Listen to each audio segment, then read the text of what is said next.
Sarah was an amateur paranormal investigator, always on the lookout for her big break.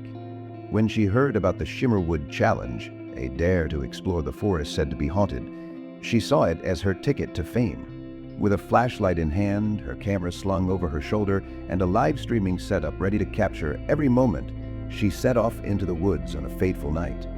Her live stream quickly gained traction, with thousands of viewers tuning in as she crossed to the forest's edge. The faint beam of her flashlight barely pierced the oppressive darkness, but she pressed on, her confidence bolstered by the growing audience. At first, the forest seemed ordinary, though unnervingly silent. The occasional crunch of leaves underfoot and the distant wail of the wind sent shivers down her spine, but she laughed it off, engaging with her viewers. Then, her camera captured something she couldn't see with her own eyes, a pale, shadowy figure standing just behind her. The chat erupted in panic. "Sarah, turn around!" "Who behind you?" She froze and spun around, her flashlight scanning the trees, but there was nothing there. Her laughter, now nervous, did little to calm her audience, or herself. She dismissed it as a trick of the light and moved deeper into the woods, though an uneasy feeling began to gnaw at her. As she wandered further, Sarah stumbled upon a clearing.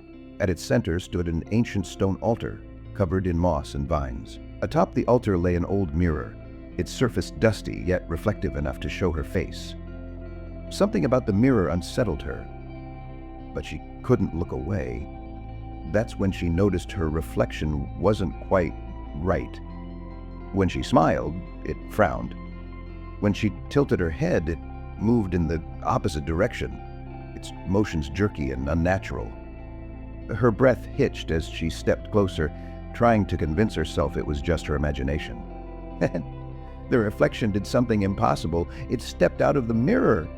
The figure was a perfect copy of her, yet horrifyingly wrong.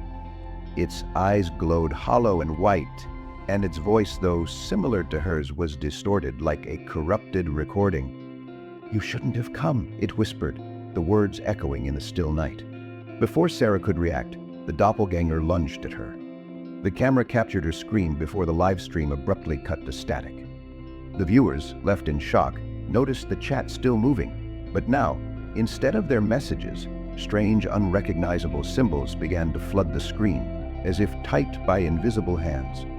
By dawn, a search party was organized.